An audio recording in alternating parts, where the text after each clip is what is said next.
nos encontramos de vuelta para en este caso ver aplicaciones de sistemas secuenciales.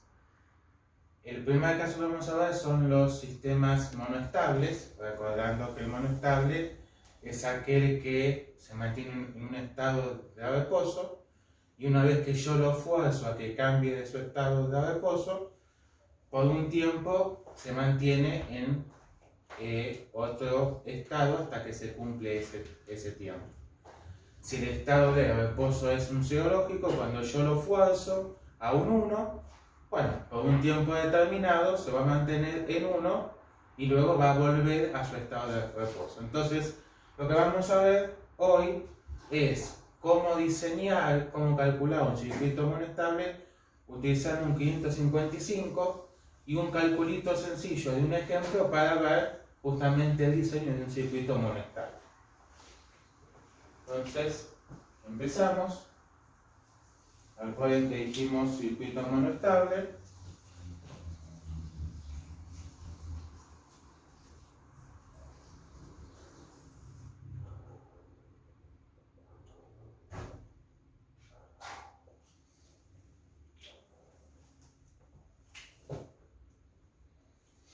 Vamos a tratar de usar resistencias comerciales, valor comercial.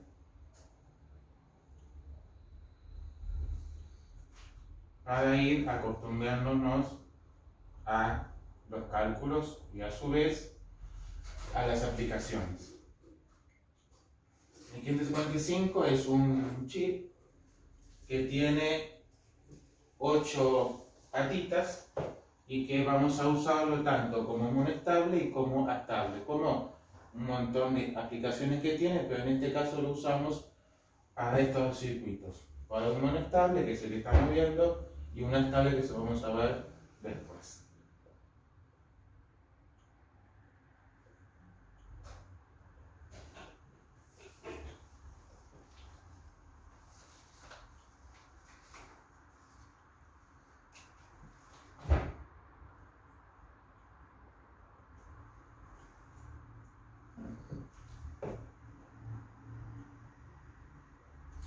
La pata 4 se conecta con la pata 8 que va a BCC, pero para no hacer todo un lío de conexiones, por eso puse BCC acá.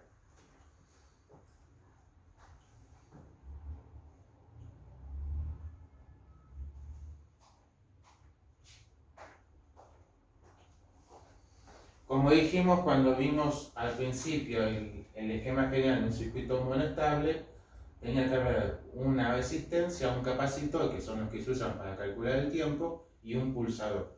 Bueno, ahora vamos a poner justamente esos componentes.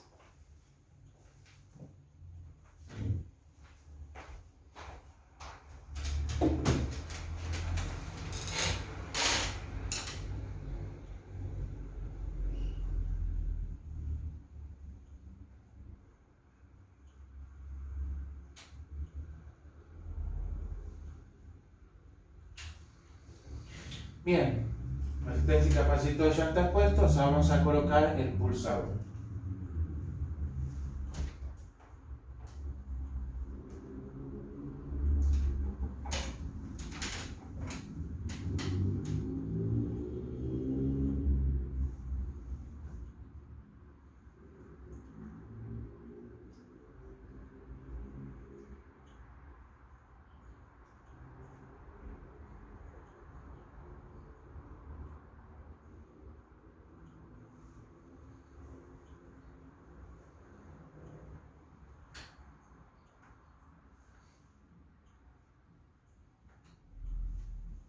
Bien, y veo en la patita 3 porque es la señal de salida.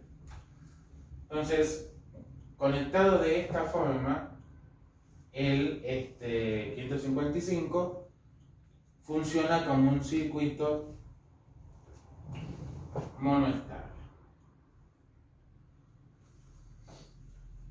A mí lo que me dicen es, bueno, yo tengo que calcular que la salida, ¿sí?, de este circuito monoestable, el tiempo en que esté en estado alto, sea aproximadamente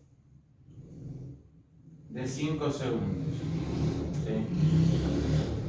Y si recordamos un poquito la gráfica de salida del circuito monoestable de su diagrama temporal, ¿sí?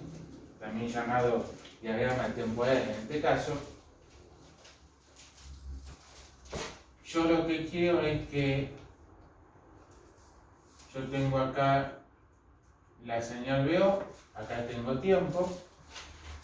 Yo lo que necesito es que durante 5 segundos, si supongamos que su estado de reposo actual sea 0, bueno, una vez que yo presiono el pulsador que lo activo, yo quiero que por 5 segundos se mantenga en estado alto. Luego de esos 5 segundos, como todo circuito monostable, va a volver a su estado de reposo. Bueno, y así continuará hasta que lo fuerce de vuelta a que cambie de estado. Entonces, este tiempo, a partir del momento en que yo lo fuerzo a cambiar de estado, tiene que mantenerse en estado 1 durante 5 segundos. Entonces, voy a suponer ciertos datos, como datos de resistencia y de capacitor. Ahora, acá no vamos a hacer todo el despeje completo, sino la idea es ver que hay una cierta fórmula, que es la que vimos cuando hablamos de los circuitos monoestables, que es la fórmula de cálculo para el tiempo que tiene que estar en estado alto. Entonces yo voy a suponer que el capacitor tiene que valer 100 microfaradios y la resistencia va a tener un valor de 47K. ¿Cuál es el secreto de esto? Lo siguiente. Ahora voy a poner la fórmula con la cual yo calculo, en base a estos dos componentes, el tiempo. La fórmula es T igual a 1,1, que es una constante, por R por C. Entonces fíjense que tanto la resistencia como el capacitor son directamente proporcional a el valor del tiempo.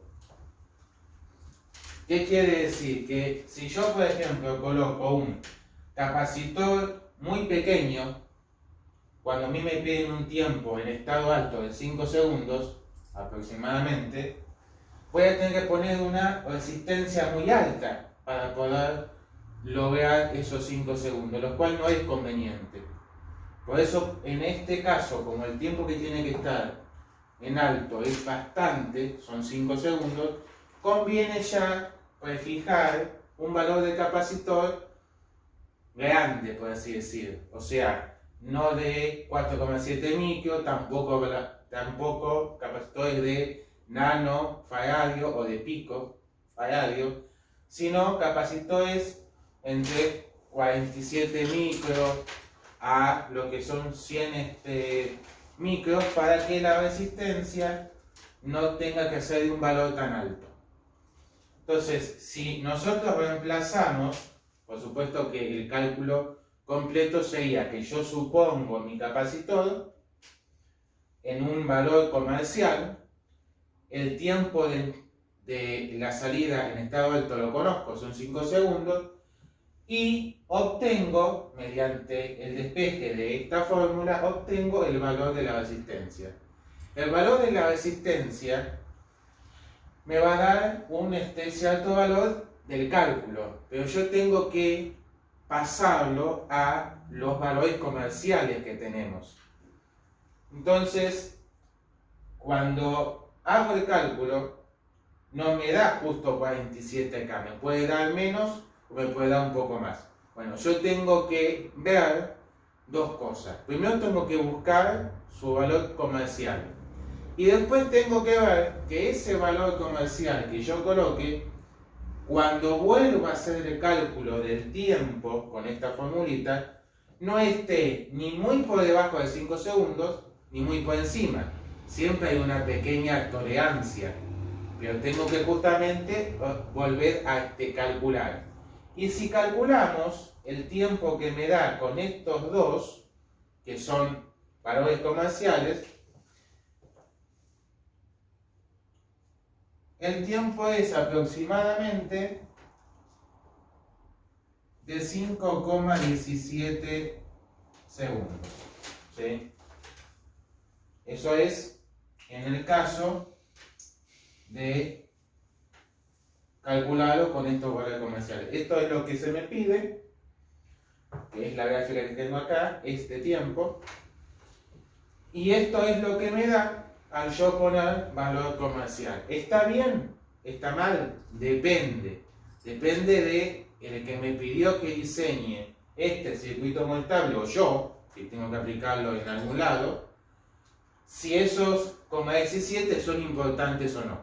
Todo dependerá de en dónde estoy aplicando mi circuito monetable. Pero siempre tengo que recordar que una vez que obtengo el valor de la resistencia, busco su valor comercial y recalculo a ver cuánto me fui o a cuánto no llegué.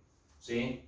Lo ideal es siempre que dé justo el tiempo, pero eso va a ser imposible porque voy a tener que usar valores comerciales. Entonces, así, de forma sencilla, es como yo puedo calcular un circuito monoestable usando el 555.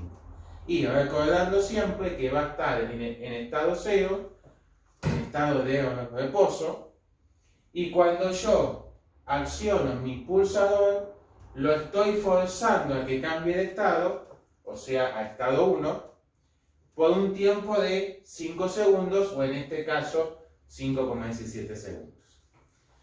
Ahora lo que nos toca ver es el caso del circuito astable, ¿sí? Que vamos a usar de vuelta el mismo 555, pero configurado de otra forma. Para lo cual, primero que nada, vamos a hacer un pequeño recordatorio sobre qué es un circuito astable. Pero antes que me olvide, este capacitor de acá no lo calculamos, porque lo que calculamos fue el que estaba acá, que es el de 100 microfaradios, porque este es un capacitor que ya viene especificado en las hojas de datos del 555. Por lo general es de 0.01 micro, pero repito, eso viene especificado en las hojas de datos del datasheet del 555.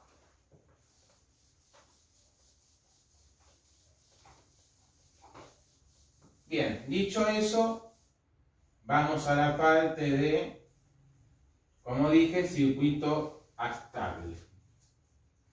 El circuito astable, para recordar un poquito conceptualmente lo que es aquel circuito que no tenía una salida estable, o sea que cambiaba de estado permanentemente y no necesitaba, ¿sí?, de ningún pulsador, porque con solo conectarle la alimentación me generaba en su salida una señal que oscilaba, o sea que cambiaba de estado.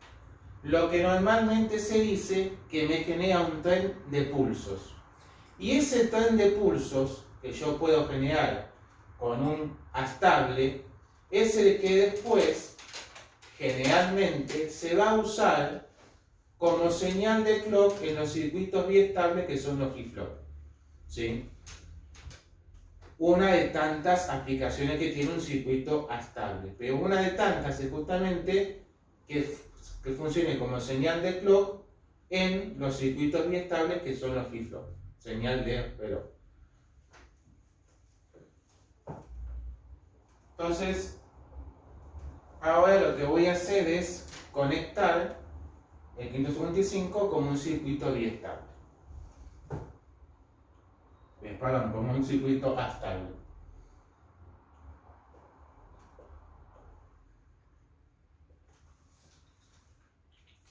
Mucho cambio no va a tener el 555, pero sí van a, digamos, va a aparecer otra resistencia, porque recuerden que cuando yo tengo que diseñar, cuando tengo que formar un circuito estable, va a depender para el cálculo de la frecuencia del ciclo de trabajo, que el ciclo de trabajo recuerden que significaba el tiempo que estaba en estado alto la salida de mi circuito. O sea, por ejemplo, a lo que me refiero es que a mí me piden que la frecuencia sea de 1 kHz. Bueno, si la frecuencia es de 1 kHz, T, ¿sí?, vale 1 milisegundo. Entonces, el ciclo de trabajo me dice cuánto de ese tiempo, de 1 milisegundo,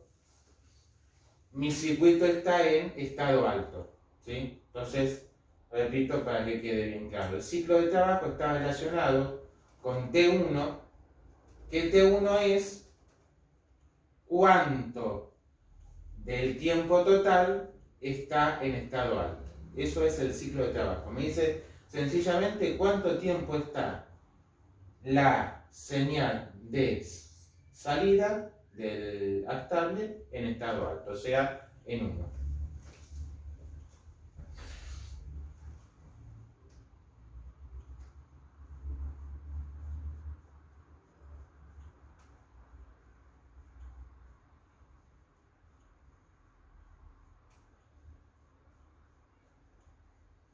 Como ven, acá ya tenemos, dijimos, las 3 resistencias. Esto sigue estando a VCC.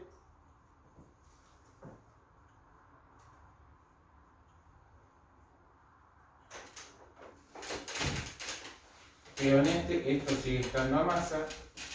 Nos falta 1. Y la 2, a ver si no me queda otra que hacer esta cruzada de cable. La pata 2 se puentea directamente a la 6. Y la salida sigue siendo por D. ¿Y qué es lo que buscamos? Si recordamos un poquito la gráfica, ¿sí?, esto es T. Yo todavía no sé cuál es el ciclo de trabajo, pero solamente voy a recordar un poco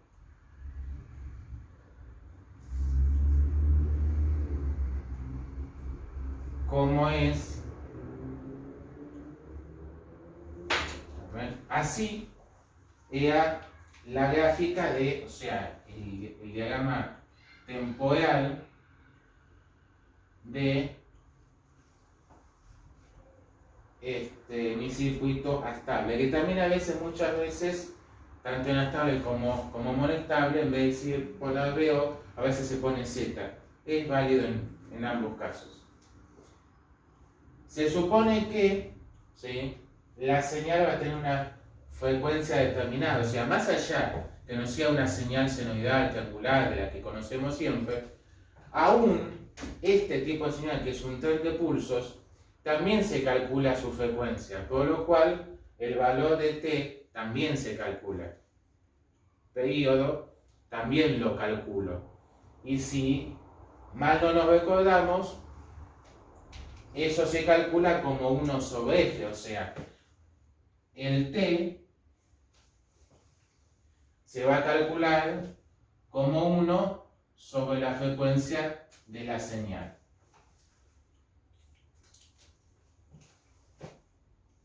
Esto es un poquito para recordar. Esto es frecuencia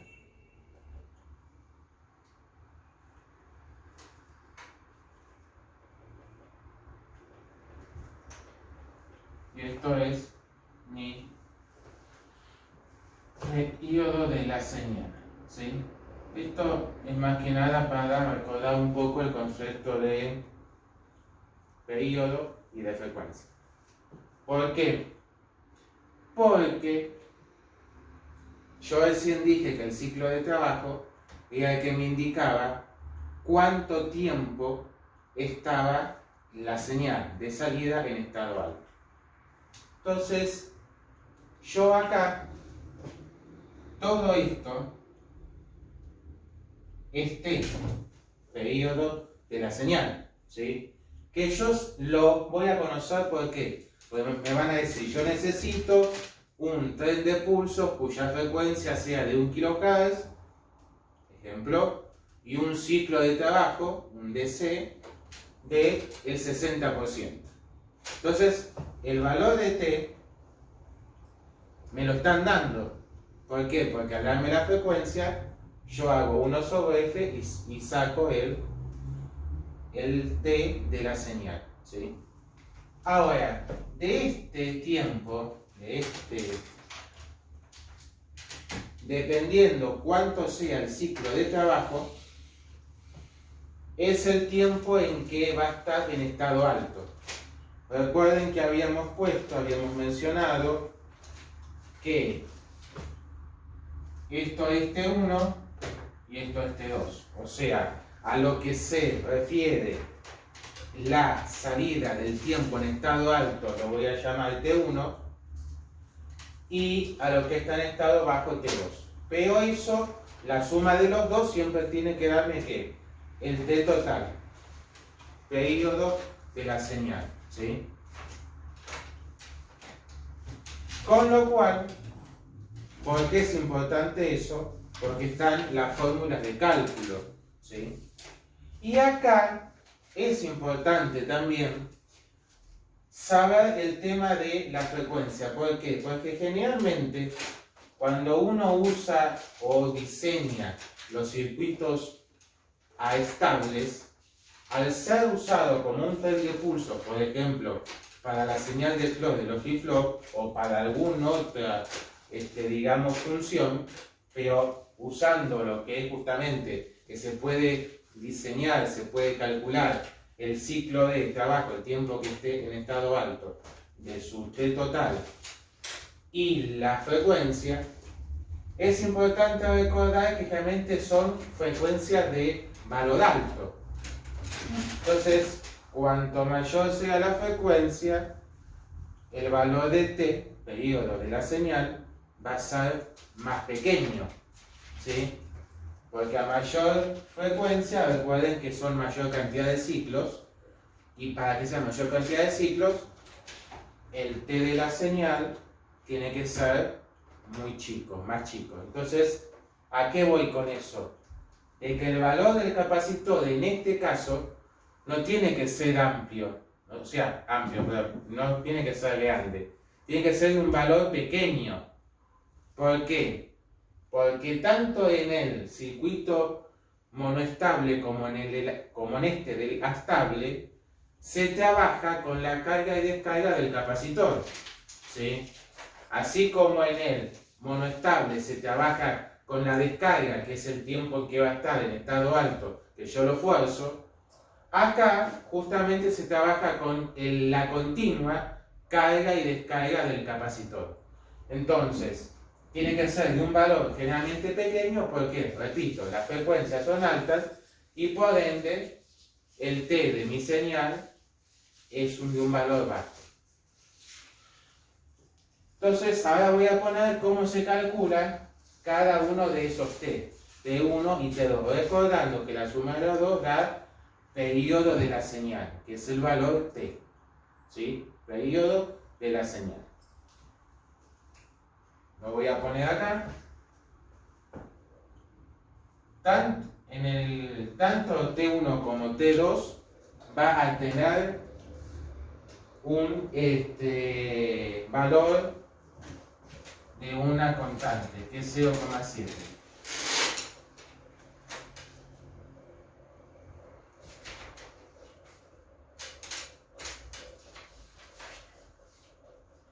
En el caso de T1, fíjense que solamente depende su cálculo de esa constante y de las dos resistencias. Después tenemos T2,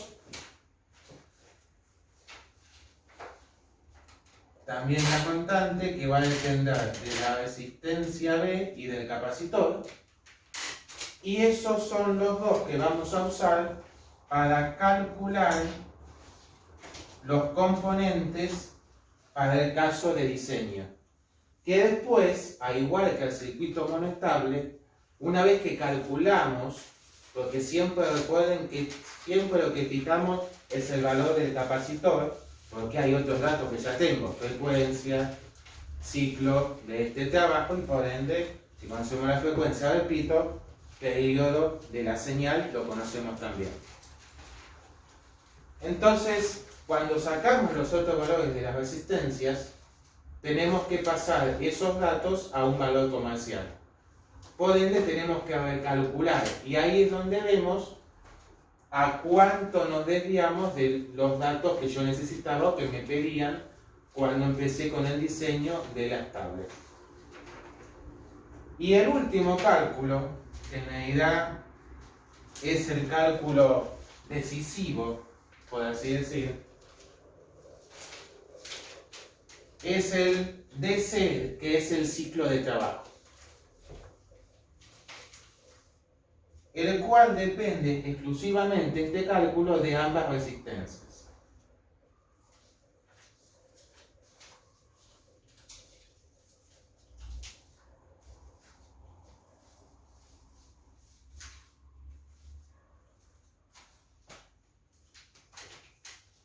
Bien, entonces acá, este lo voy a poner con otro colorcito, color verde,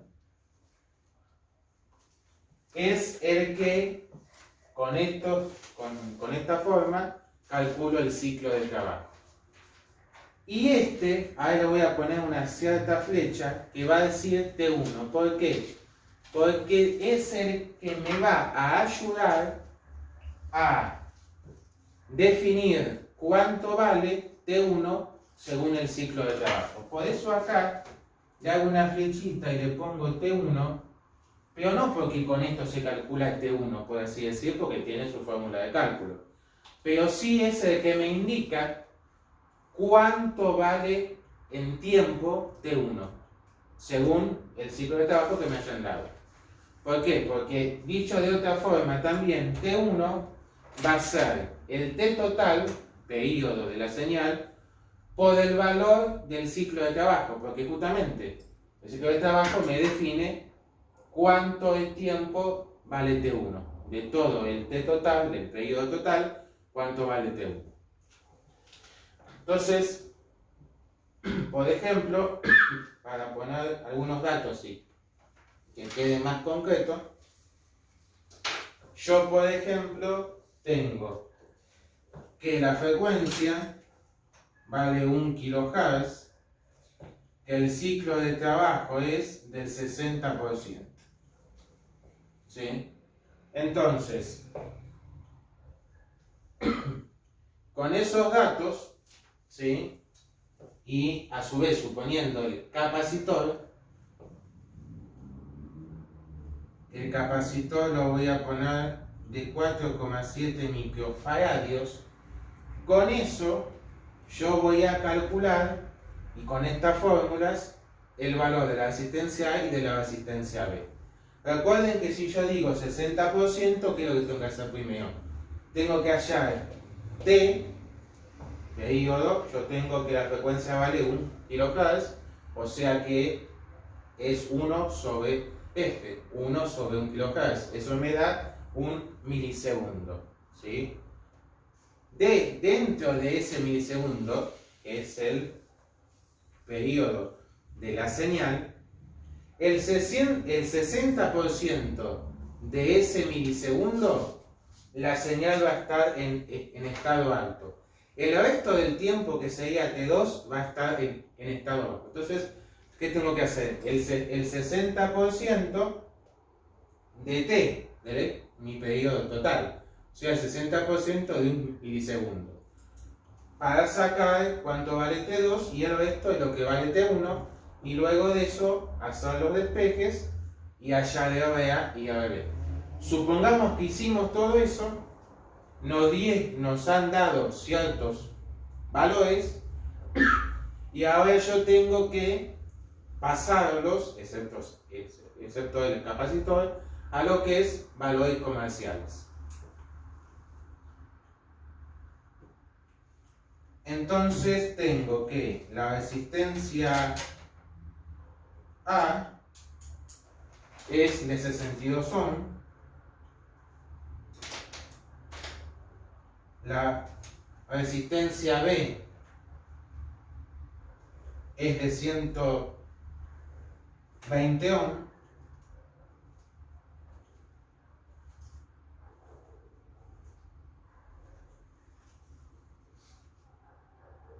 y con ese valor de capacidad y de resistencias, aproximadamente, si yo coloco todos estos datos en lo que es T1, T2 y el ciclo de trabajo, aproximadamente la señal de salida tiene una frecuencia de 1 kHz.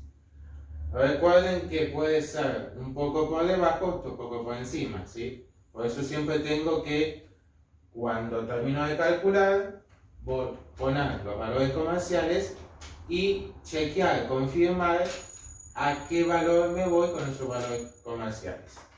Entonces, bien, ahora nos toca con el próximo video, si Dios quiere, ver las aplicaciones de los biestables que son los flip-flop. Así que nos vemos la próxima.